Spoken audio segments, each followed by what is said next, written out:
Customer sikiliza nikuambie this is work sasa, na hapa ni Gwanzu.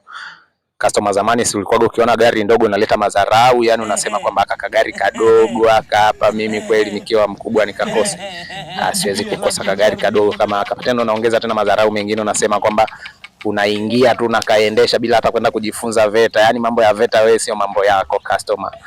Unaona sasa, lakini sasa hivi kila ukichekecha customer unakuta hata kuendesha penyewe bado hujajua customer.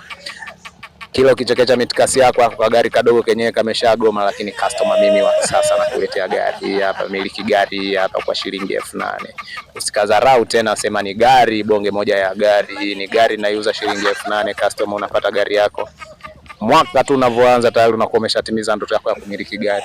Hata kama hauna leseni, hilo tayari tumeshalifikiria. Kuna dereva wetu ambaye yupo tayari ameshasoma na ana leseni yake hiyo hapo kaishika mkononi.